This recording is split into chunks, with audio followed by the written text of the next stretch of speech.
Tim khusus telah dibentuk Kapolri Jenderal Listio Sigit Prabowo untuk mengusut kasus adu tembak antar anggotanya di rumah dinas Kadif Propam Polri Irjen Verdi Sambo, Senin, tanggal 8 Juli tahun 2022 lalu.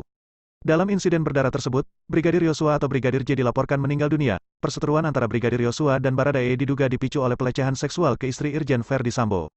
Menyikapi adanya dugaan pelecehan seksual tersebut, Komnas Perempuan sehari sebelumnya telah angkat suara. Andi selaku Ketua Komnas Perempuan meminta awak media untuk merahasiakan identitas korban. Dia pun juga mengingatkan untuk tetap berpedoman pada kode etik jurnalistik. Kita tidak membuka identitas korban, mari kita patuhi kode etik jurnalistik dengan merahasiakan nama dan lain-lain, ujar dia saat di Polda Metro Jaya, Rabu, tanggal 13 Juli tahun 2022. Sementara itu, ada keterlibatan Komisi Nasional Hak Asasi Manusia, Komnas HAM, dan Komisi Kepolisian Nasional, Kompolnas, dalam tim khusus bentukan Kapolri.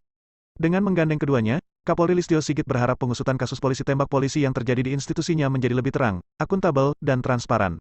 Kapolri dengan spirit keterbukaan mengumumkan membentuk tim khusus yang salah satunya mengajak kami. Kami melihatnya ajakan ini adalah spirit keterbukaan dan kepercayaan kepada Komnas HAM dan kami mengucapkan terima kasih, kata Komisioner Komnas HAM Hoirul Anam dalam keterangan diterima, Kamis, tanggal 14 Juli tahun 2022.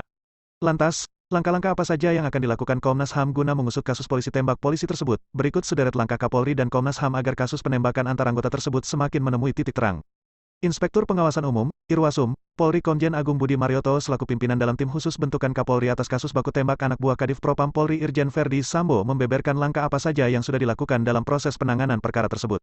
Saya sudah melakukan langkah-langkah, yang pertama tentu melakukan pendalaman terhadap olah TKP, kemudian pendalaman terhadap hasil autopsi, pendalaman terhadap saksi-saksi, juga menambah saksi-saksi yang dimungkinkan dilakukan pemeriksaan untuk melengkapi sesuai koridor hukum, tutur Agung di Mabes Polri, Jakarta Selatan, Rabu, tanggal 13 Juli kemarin. Agung mengatakan, sesuai arahan Kapolri Jenderal Listio Sigit Prabowo, tim khusus akan lebih menekankan kepada metode scientific crime investigation, sehingga hasil pengusutan kasus akan utuh, objektif, dan bisa terbuka untuk masyarakat. Oleh karena itu, pada kesempatan yang baik ini dengan kehadiran dari Kompolnas dan Komnas HAM juga sama kita terbuka, supaya fair apa yang menjadi harapan kita semua bisa dipertanggungjawabkan, jelas dia. Lebih lanjut, Agung menyatakan bahwa tim khusus akan bergerak secara mandiri dalam melakukan pendalaman kasus. Nantinya, hasil yang dikeluarkan akan menjadi rekomendasi dalam penyelesaian kasus ke depannya. Bekerja melaksanakan pendalaman terhadap olah TKP yang sudah dilakukan, pemeriksaan saksi, termasuk juga hasil autopsi dengan mempedomani scientific crime investigation, Agung menandaskan.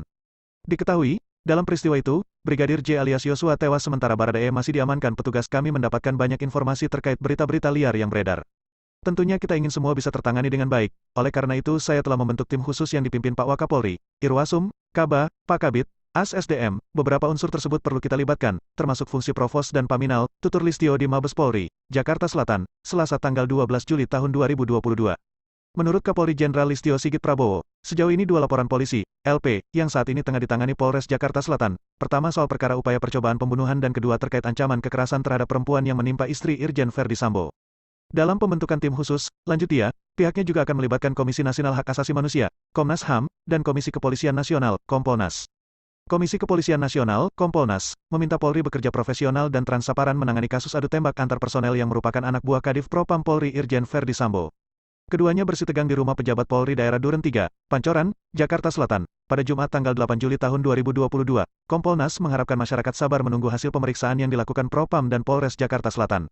Kami mendukung pemeriksaan yang profesional, transparan dan akuntabel dalam kasus ini, tutur Komisioner Kompolnas Pungki Indarti kepada wartawan, Selasa tanggal 12 Juli tahun 2022.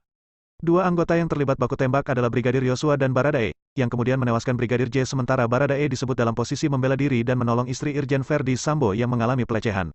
Kompolnas akan terus memantau proses pemeriksaan kasus ini untuk dapat memastikan Polri profesional dan mandiri, jelas Pungki. Sementara itu, Komisioner Komnas HAM Hoirul Anam memastikan, Komnas HAM diberi keleluasaan dalam melakukan penyelidikan insiden secara mandiri. Artinya, Komnas HAM dapat berdiri independen di dalam tim yang terdiri dari internal Polri dan Kompolnas. Ini agak khas, kami diajak, tapi kami juga diberi kesempatan untuk menunjukkan independensi. Jadi kami dengan tim yang sudah dibagi, saya khususnya di pemantauan dan penyidikan memang sejak awal sudah mulai mengumpulkan itu, bukti, dan kami tetap bekerja sesuai mandat dan karakter Komnas HAM, yakin Anam. Senada dengan Anam, Komisioner Komnas HAM lainnya, BK Hapsara, juga menegaskan jika Komnas HAM akan bekerja sendiri dan tidak tergabung dalam tim yang terdiri dari Polri dan Kompolnas tersebut. Jadi kami bukan bagian tim khusus atau tim gabungan, hanya kemudian memang ada pelibatan dari Komnas HAM untuk memantau jalannya atau kemudian bahkan melakukan penyelidikan atas jalannya proses pengungkapan kasus yang menjadi konsen kita bersama, tegas BK. BK pun memastikan, Komnas HAM membuka jalur aduan dan menerima informasi dari seluruh pihak terkait insiden yang menewaskan 1 anggota polisi berpangkat brigadir tersebut. Komnas HAM membuka diri terhadap informasi dimiliki masyarakat dimiliki oleh publik kalau ada memang hal-hal fakta yang terkait dengan kasus kemarin, bisa disampaikan ke Komnas HAM, pungkasnya. Inspektur Pengawasan Umum, Irwasum, Polri Komjen Agung Budi Marioto didapuk sebagai pimpinan dalam tim khusus, sementara, Wakapolri Komjen Gatot Edi Pramono sebagai penanggung jawab tim. Ada juga nama lain seperti Kabareskrim Komjen Agus Andrianto, Kabintelkam Komjen Ahmad Taufiri, dan Asisten Kapolri Bidang SDM Irjen Wahyu Widada sebagai anggota tim.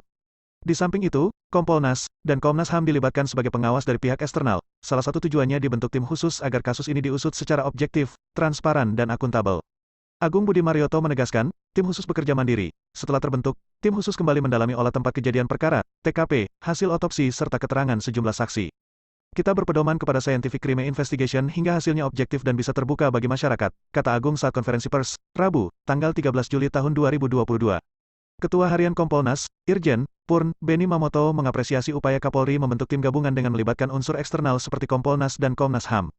Baginya, ini wujud dari transparansi. Langkah ini diharapkan nanti bisa memastikan proses penyidikan yang dilaksanakan sesuai dengan aturan objektif dan semua analisis kesimpulan itu berdasarkan fakta lapangan yang sudah teruji.